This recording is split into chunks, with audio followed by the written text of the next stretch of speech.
పిలిచాడు అని రాసింది అక్కడ లూకా సువార్త 9:1. అట్లానే సంఘయోగంలో పరిశుద్ధాత్మ దేవుడు పిలిచాడు. పరిశుద్ధాత్మ దేవుడు పిలిచి పని అప్పగించినట్లుగా మరి అపోస్తలుల కార్యం 13వ అధ్యాయం 2వ వచనంలో చూస్తే పౌలు అనే ఇద్దరు దైవజనులని ఆయన పిలిచి పని అప్పచెప్పినట్లుగా సువార్త పనికి వారిని పిలిచినట్లుగా మనం చూస్తా ఉన్నాం. కాబట్టి ఏ కాలం మందైనా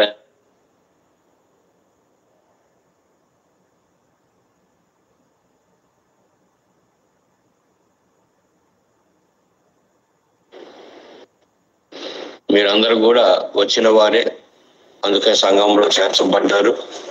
సంఘాన్ని మరి గ్రీకులో ఎక్లీషియా అంటారని, ఎక్లీషియా అంటే exact meaning called out by God అని చాలాసార్లు మనం చెప్పుకున్నాం. అంటే సంఘంలో చేర్చబడ్డ మీ అందరూ కూడా దేవుని పిలుపుని అందుకున్న వాళ్ళు. సో ఆయన మరి పరలోకం నుంచి పిలుస్తాడని ఫిబ్రవరి 3:1 మనకు తెలుసు, చాలాసార్లు చెప్పుకున్నాం. పరిశుద్ధమైన పిలుపుతో పిలుస్తాడని కూడా మనకు తెలుసు. హెవెన్ హోలీ కాల్ 2 తిమోతి పత్రిక 1:9 ఈ మాట రాయబడింది. ఈ పిలుపుని మనం ఉన్నతమైన పిలుపుగా ఎంచాలి అని ఫిలిప్పీ 3:14 మనం చూస్తున్నాం. 3 మాటలు చెప్పాం. హెవెన్లీ కాల్, పరలోకం నుంచి పిలుస్తాడు. హోలీ కాల్, పరిశుద్ధముగా పిలుస్తాడు, పరిశుద్ధంగా మనల్ని ఉండటానికి పిలిచాడు. దాన్ని మనం హైలీ కాల్ అంటే దాన్ని మనం ఉత్తమమైన పిలుపుగా మనం చూడాలి అనేది 3 రకాలుగా మనం చూస్తున్నాం. అయితే అసలు ఎందుకు మనం పిలువబడ్డాం అన్నది ఒక 3-4 మాటలు మనం చూద్దాం. బైబిల్లో రిఫరెన్స్ చేస్తూ మరి మన పిలుపుకి తగ్గట్టుగా అసలు మూలవాక్యం ఏమన్నాము, పిలుపుకి తగ్గట్లుగా మనం 2 పేతురులో చెప్పుకున్నాం కదా 1:10 పిలుపుకు ఏర్పాటును నిశ్చయం చేసుకున్నట్టుకు మరి జాగ్రత్త పరుడి అని అన్నాడు. జాగ్రత్తగా మనం నిశ్చయంగా జాగ్రత్త కలిగి మనం ఉంటున్నామా, మన పిలుపుని మనం అర్థం చేసుకున్నామా అనేది గమనించుకోవటానికి ఉదయకాలాన ఒక 10 నిమిషాలు మాత్రం ఒక 3-4 మాటలు అయితే మధ్య తీసుకొస్తాను. మనం ఎందుకు పిలువబడ్డాము అది టాపిక్. దాంట్లో మొదటిగా రోమపత్రిక 1వ అధ్యాయం 7వ వచనం చూస్తే పెద్ద వచనం, అది లాస్ట్ మాట ఉంటది. యేసు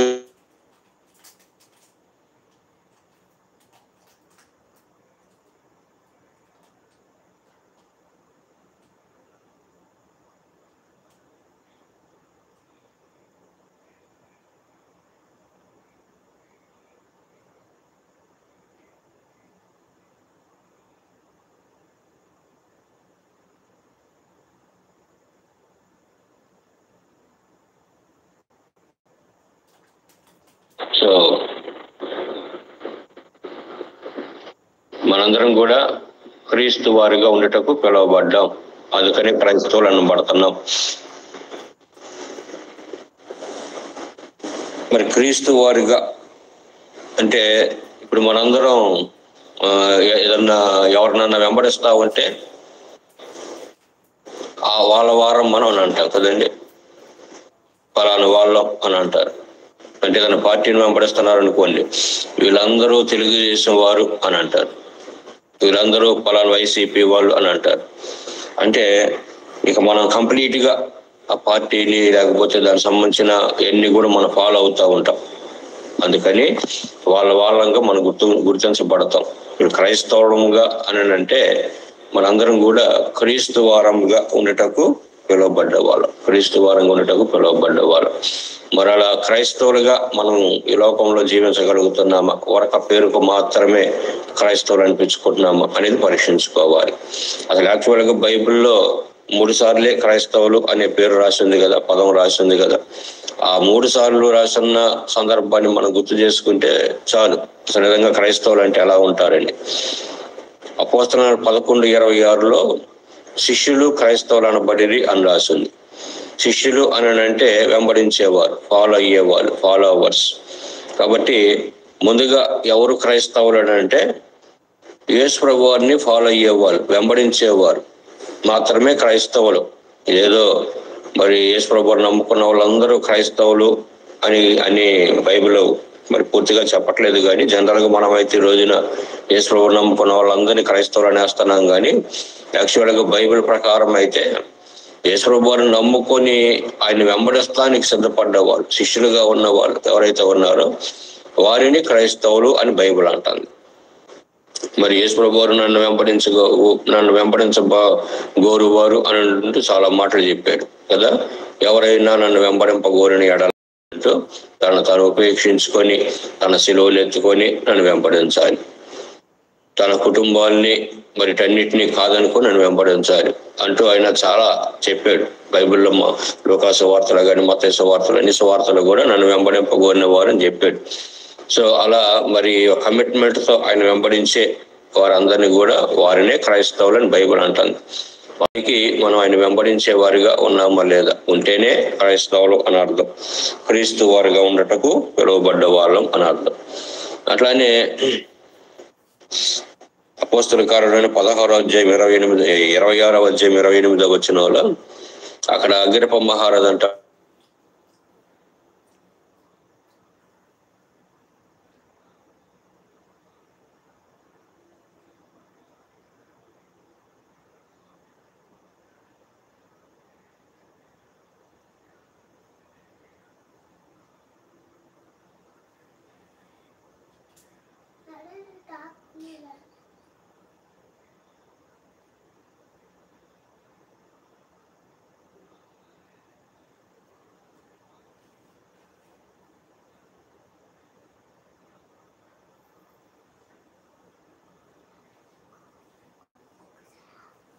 అన్ని గొడ్డు వచ్చి మారటం అయితే మారలేదు కానీ అప్పుడు అంటున్న మాట, మరి నన్ను మార్చడానికి ప్రయత్నం చేస్తున్నావా పౌలు అని అన్నాడు.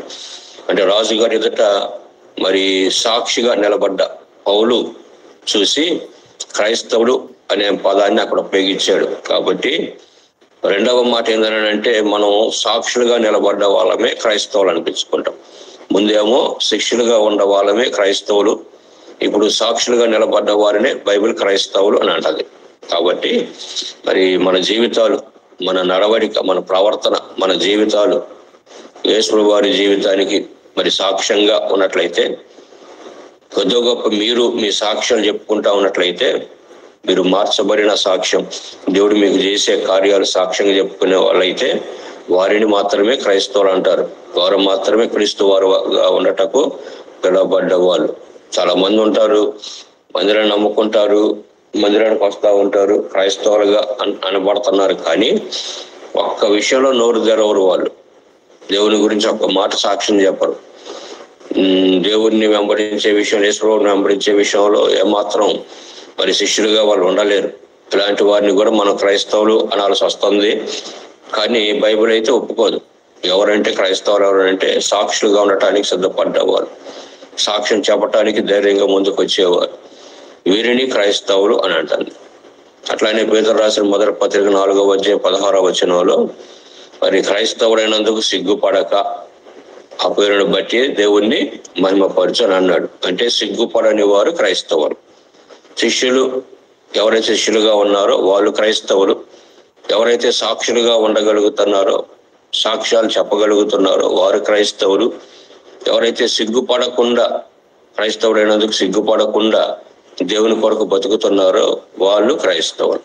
నిజంగానే క్రైస్తవులు అయితే ఇక మిగతా ప్లేస్లో, మిగతా చోట్ల మరి ఎట్లా ఉంటుందో మనకు పెద్దగా తెలియదు. కానీ మన భారతదేశంలో, ప్రాముఖ్యంగా మన రాష్ట్రంలో, మన తెలుగు రాష్ట్రాల్లో అయితే క్రైస్తవుడు అవ్వటం అనేది మామూలుగా సిగ్గుపరిచే విషయమే. ఎందుకనంటే క్రైస్తవులు అని అంటే ఇక్కడ ఒక ముద్ర పడిపోయింది. బైబిల్ ప్రకారం కాదు కానీ సామాజికంగా ఒక ముద్ర పడిపోయింది. ఏంటి అది ముద్ర అంటే, క్రైస్తవులు అని అంటే ఊరు బయట ఉండే మాలమాదిగులు క్రైస్తవులు అనేది ఒక ముద్ర పడిపోయింది.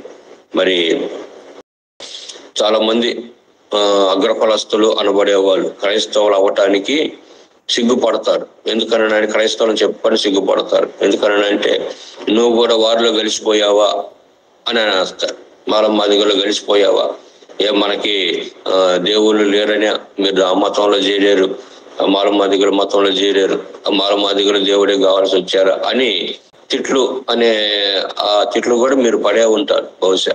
కాబట్టి క్రైస్తవుడు అని చెప్పుకోవటానికి రోజున చాలా మంది సిగ్గుపడుతున్నారు. ఎందుకనంటే క్రైస్తవుల పరిస్థితులు అలా ఉంటున్నాయి, వాళ్ళ స్థితిగతులు అలా ఉంటున్నాయి, అందుకని సిగ్గుపడుతున్నారు.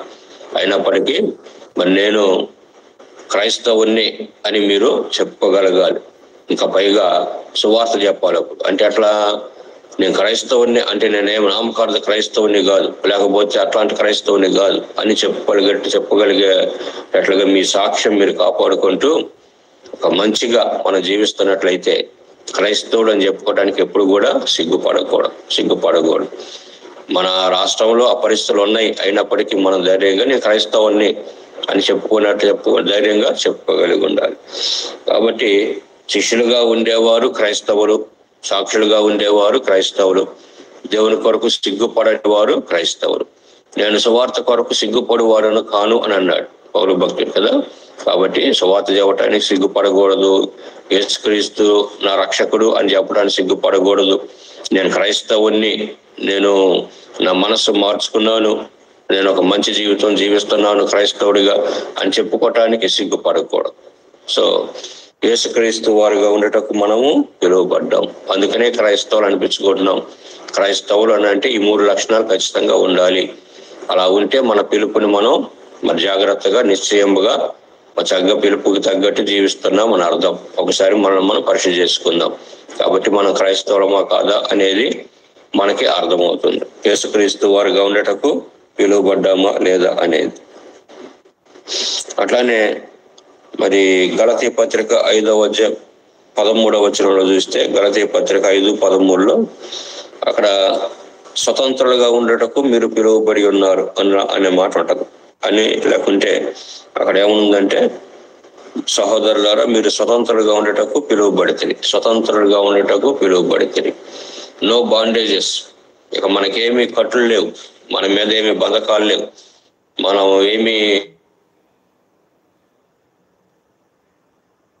మనం విడిపించబడ్డాం, స్వతంత్రులం.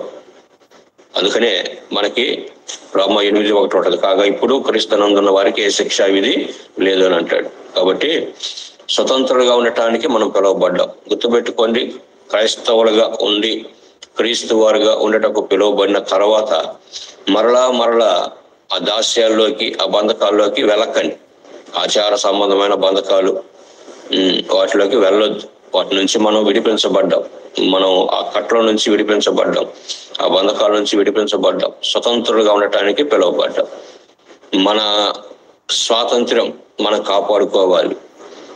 అన్ని చేయటానికి స్వతంత్రం మనకు కలదు అని అంటాడు పౌలు. అవును, ఏదైనా చేయొచ్చు, కానీ అవి ఎంతవరకు ఉపయోగకరము, ఎంతవరకు అవసరము అనేది గుర్తించి వాటిని మనం చెయ్యాలి. కాబట్టి ఇంకా అందరూ అవి చేస్తున్నారు, అందరూ అట్లా ఉండాలిలే మనం అటు చేద్దాం అనేది లేదు క్రైస్తవుల. అందరూ సర్వలోక మర్యాద చొప్పున, సకల జనుల మర్యాద చొప్పున ఇవన్నీ కూడా మన స్వాతంత్రాన్ని తీసేస్తాయి. స్వాతంత్రాన్ని అవి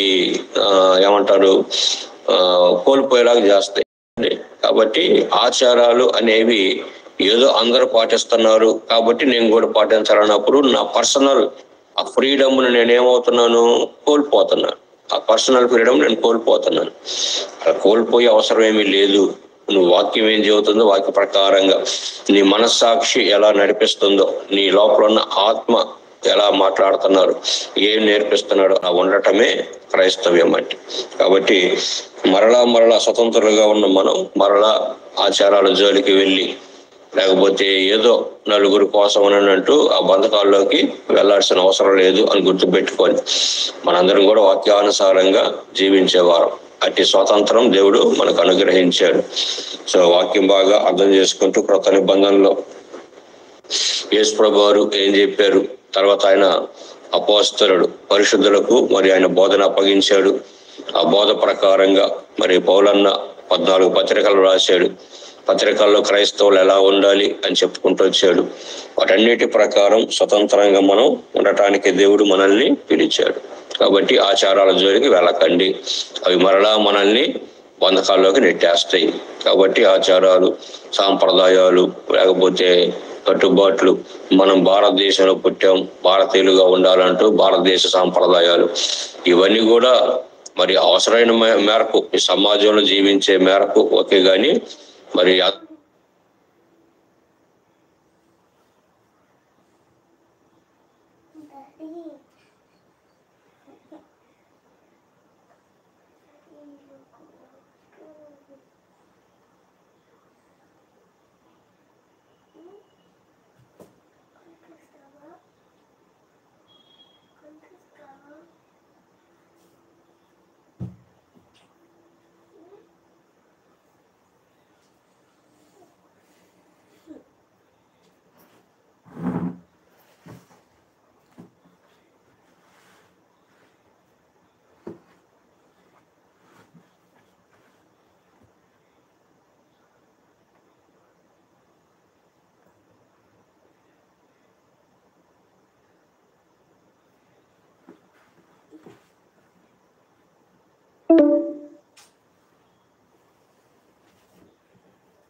కలకట్ని తెచ్చుకొని చక్కగా బంగారు పంజరం కొనుక్కొని తయారు చేయించి దాంట్లో పెట్టి పెంచుతా ఉండండి.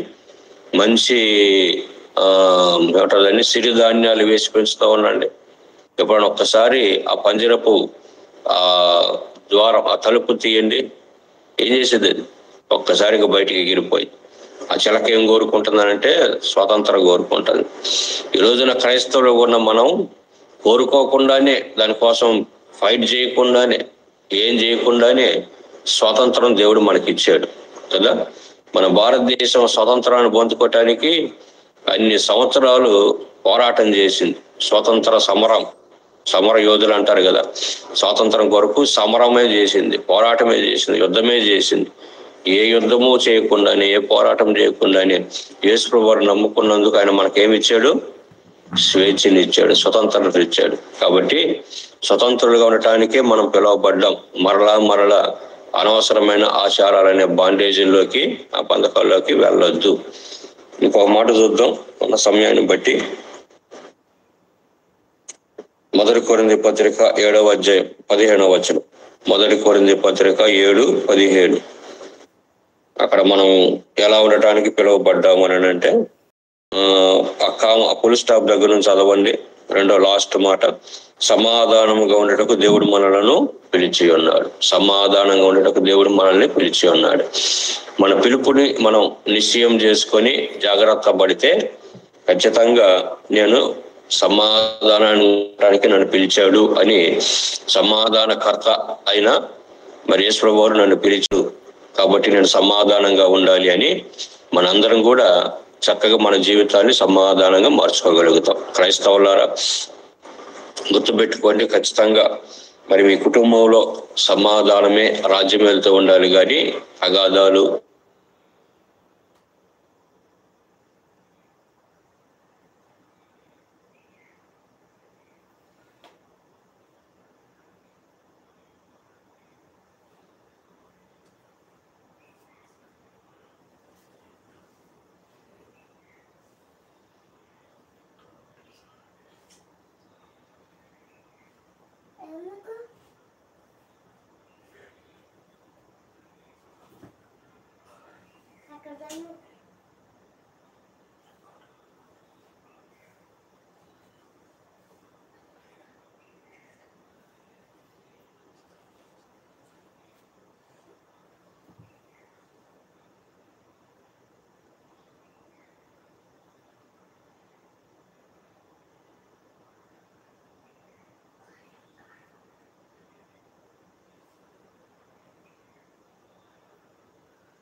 లేరు, మీకు ఈగో అడ్డు వస్తూ ఉంటది. ఇక అలాంటి పరిస్థితులు ఎన్ని రోజులు వండుకుంటారు కానీ తినరు. మీరు వంట బాగా చేసినా నోరు తెరిచి భలే ఉంది రోజు కూర అని ఆయన కదా. ఎన్ని సమస్యలు, తగాదాలు. కాబట్టి మన కుటుంబాల్లో మన చేతిలోనే ఉంది. ఆ తగాదాన్ని పక్కన పెట్టేస్తే, ఆ తగాదా వచ్చినప్పుడు మేము చక్కగా సంతోషంగా సమాధాన పడి ఆ కోపాన్ని దిగమింగుకొని ఒక 5 నిమిషాలు ఆగితే చాలు. 5 నిమిషాలు నోరు మూసుకొని కంట్రోల్ చేసుకొని చక్కగా బాగుంటే మీ భర్తలు, ఒకళ్ళ భర్తలు ఈ పని చేస్తుంటే భార్యలు సమాధాన పడితే సంతోషంగా కూర్చొని అన్నం తింటా, కూర భలే ఉండేవే, ఈరోజు కూర చాలా బాగుంది, అసలు రెస్టారెంట్ లో కూడా ఇంత టేస్ట్ రాదు, చాలా బాగుంది అని ఆయన అనగలుగుతాడు. ఆ మాటను బట్టి మీరు సంతోషపడగలుగుతారు. చక్కగా ఇద్దరు మాట్లాడుకొని కుటుంబాన్ని కట్టుకోగలుగుతారు. బిడ్డల భవిష్యత్తు గురించి మాట్లాడుకోగలుగుతారు. ఇలాంటి సమాధాన సంతోష స్థితిని మరి మనం ఎందుకు కోల్పోతున్నాం? ఆయన నిన్ను అందుకే పిలిచాడు కదా, సమాధానంగా ఉండటానికే ఆయన పిలిచాడు. కాబట్టి సమాధాన పడుతూ మీ కుటుంబాన్ని మీరు చక్కగా కట్టుకోవటానికి ప్రయత్నం చేయండి. అలానే మరి ఇంకొక మాట చెప్పి నేను ముగిస్తాను. 1 దశలోనికీ పత్రిక 4వ అధ్యాయం 7వ వచనంలో, పరిశుద్ధులగుటకే దేవుడు మనలను పిలిచెను గాని అపవిత్రులుగా ఉండటకు పిలువలేదు. అది ఈ పిలుపు కూడా మనం అర్థం చేసుకున్నాం. క్రైస్తవ్యం అంటేనే పరిశుద్ధత, క్రైస్తవులు అంటేనే పరిశుద్ధులు. అందుకనే లోకం మనల్ని ఎందుకు ద్వేషిస్తుందని అంటే, లోకం ఉన్నట్లుగా మనం ఉండం. లోకం అంతా కూడా అపవిత్రంగా, మరి రకరకాల ఆకర్షణలు, రకరకాల ఆశలు, రకరకాల పాపాలు, అవి వాళ్ళు పాపము అని కూడా వాళ్ళకి తెలియదు. పాపం అని తెలిస్తే ఒకవేళ వాళ్ళు చేయరేమో కానీ పాపం అని కూడా తెలియదు కదా. లోకంలో ఉన్న వారికి, అన్యులకి సినిమా చూడటం పాపం అని తెలియదు. సినిమానే వాళ్ళు పూజ చేసి స్టార్ట్ చేస్తారు. పండగ వస్తే ఖచ్చితంగా సినిమాకి వెళ్తాం, మనకు ఆనవాయితీ, మన హైందవ సహోదరులకి కదండి. కాబట్టి సినిమా చూడటం పాపం అని వాళ్ళకి తెలియదు. మనకు తెలిసింది ఆ సినిమా మనం చూడం కదా, సినిమా చూడం. అప్పుడు వాళ్ళు ఏమనుకుంటున్నారు, వీళ్ళు సినిమాలు చూడరు, ఏందో పెద్ద ఇల్లే పెద్ద, అదేందో పెద్ద పాపం అనుకుంటారు వీళ్ళు అని అనుకుంటారు. వాళ్ళు అనుకున్నా పర్లా, మనం మాత్రం అలాంటి వాటన్నిటికి ఎందుకని అంటే బైబిల్ నేర్పిస్తుంది, అల్లరితో కూడిన ఆటపాటలు వద్దు అని చెబుతుంది. అందుకని సినిమాలు చూడడం.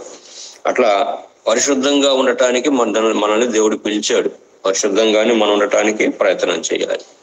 లోకం ఒప్పుకోకపోవచ్చు, మన స్నేహితులు ఒప్పుకోకపోవచ్చు, మన ఇరుగు పొరుగు వారు, మన చుట్టుపక్కల వాళ్ళు మనల్ని వింతగా చూడవచ్చు, విచిత్రంగా చూడవచ్చు. అయినప్పటికీ మన పిలుపుని మనం నిశ్చయం చేసుకుంటూ జాగ్రత్త పడుతూ చక్కగా పరిశుద్ధంగా ఉండటానికి మనం ఎప్పుడు సిద్ధపడతా ఉండాలి. క్రైస్తవ్యం అంటేనే పరిశుద్ధత, క్రైస్తవులు అంటేనే పరిశుద్ధులు.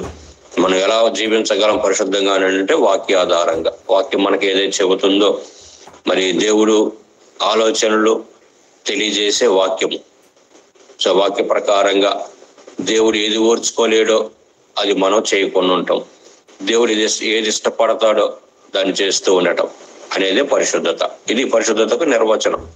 మనమేదో ఇది తప్పు, ఇది పాపం, ఇది చేయకూడదని మనం అనుకోవటం కాదు. బైబిల్లో దేవుడు ఏదైతే ఓర్చుకోలేకపోతున్నాడో అది మనం చేయకూడదు, ఏదైతే ఇష్టపడుతున్నాడో దాన్ని చెయ్యటం, ఇదే పరిశుద్ధత అంటే.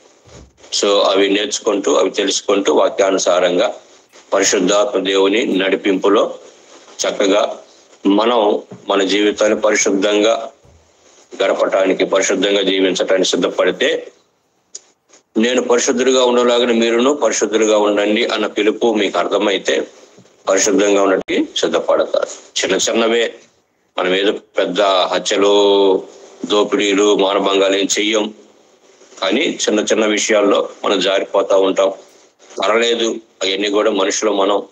కానీ వాటిలో నుంచి మనం ఏం చేయాలి? మెల్లిమెల్లిగా వాక్యం విన్నప్పుడు, దేవుడు మాట్లాడుతున్నప్పుడు, నన్ను ఇంతకు పిలిచాడు ఆ పరలోకం నుండి పరిశుద్ధంగా, మరి ఇంత ఉన్నతమైన పిలుపు నన్ను పిలిచాడు ఆయన, అంత గొప్ప దేవుడు, ఆకాశ మహాకాశాలు పట్టజాలని దేవుడు, నేను పరిశుద్ధంగా ఉండాలని కోరుకుంటున్నాడా? నేను ఇంకా ఇప్పుడు కూడా ఈ చిన్న చిన్న సులువుగా చిక్కులు పెట్టి పాపం జోలికి నేను పోను అని మనం ఎప్పుడైతే ఒక మంచి మరి మాదిరికరంగా మనం జీవించగలుగుతామో అప్పుడు దేవుడు మనల్ని పిలిచిన పిలుపుని మనం సార్థకం చేసుకున్నట్లుగా లెక్క. కాబట్టి క్రైస్తవులారా, ఈరోజు యేసుక్రీస్తు వారుగా ఉండటకు మనం పిలువబడ్డాం. క్రైస్తవులుగా ఉండటానికి పిలువబడ్డాం. క్రైస్తవులు అని అంటే శిష్యులుగా ఉన్నవాళ్ళు క్రైస్తవులు, సాక్షులుగా ఉండగలిగే వాళ్ళు క్రైస్తవులు, దేవుని కొరకు సిగ్గుపడని వారు క్రైస్తవులు. అలా ఉండటానికి మనం సిద్ధపడదాం. అట్లానే స్వతంత్రులుగా ఉండటానికి ఆయన మనల్ని పిలిచాడు. కాబట్టి మరలా ఇంకే బంధకాల్లోకి వెళ్ళొద్దు, సమాధానంగా ఉండటానికి మనల్ని పిలిచాడు. కాబట్టి మరలా ఏ తగాదాలు, ఏ సనుగుళ్ళు గొనుగుల్లోకి వెళ్ళొద్దు, పరిశుద్ధులుగా ఉండటానికి మనల్ని పిలిచాడు. కాబట్టి మరలా చూస్తూ ఏ పాపం జోలికి వెళ్ళొద్దు. ఈ 4 మాటలు ఈరోజు మనం గుర్తుపెట్టుకుందాం. ఇంకా బైబిల్లో మీరు వెతకండి. నేను కూడా ఆల్రెడీ ఒకసారి కూడా చెప్పుకున్నాను, అయినా మరలా ఒకసారి గుర్తు చేసుకుంటున్నాం. ఇంకా చాలా సందర్భాల్లో ఆయన మనల్ని పిలిచాడు అని రాయబడి ఉంది. ఒక మాట ముగింపు మాట ఒక మాట చదువుకొని ప్రార్థన చేసుకుందాం. ఎఫెసీ పత్రిక 4:3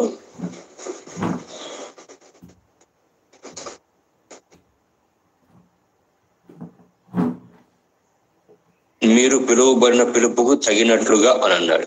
మీరు పిలువబడిన పిలుపుకు తగినట్లుగా ఇక ఎట్లా ఉండాలో అక్కడ రాసుకుంటూ వచ్చాడు. కాబట్టి మనం కూడా మరి ఇందాక మూలవాక్యంగా చదువుకున్న మాటలు కూడా మీ పిలుపుని ఏర్పాటును మరి నిశ్చయం చేసుకొని అని అన్నాడు. జాగ్రత్తగా ఉండండి. ఇక్కడ కూడా మీ పిలుపుకు తగినట్లుగా జాగ్రత్తగా కొన్ని విషయాలు చెప్పుకుంటూ వచ్చాడు అనుకోండి.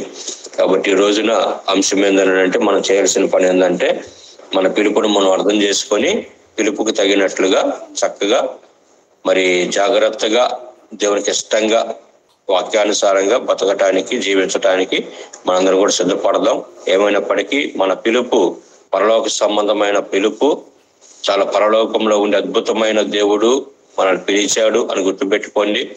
మరి ఏమాత్రం అర్హత లేకపోయినా ఆయన మనల్ని చూసి మనల్ని పిలిచాడు అని మీరు అర్థం చేసుకొని పిలుపుకి తగ్గట్టుగా మనం జీవించటానికి సిద్ధపడదాం. అటు కృప దేవుడు మనకు చూపించి మరి మన పిలుపుని మరి నిశ్చయం చేసి రేపటి దినాన అద్భుతమైన భవిష్యత్తును మనందరికీ అనుగ్రహించునుగా. ఆమెన్. ప్రార్థన చేసుకుందాం. ఇద్దరు చాలా క్లుప్తంగా చేయగలుగుతారా? టైం అవుతుంది, 6 దాటింది. ఇద్దరు క్లుప్తంగా చేయండి. నేను కూడా 2 మాటలు మీ కొరకు ప్రార్థన చేసి ముగించుకుందాం. ఎవరన్నా ప్రేరేపించబడ్డవారు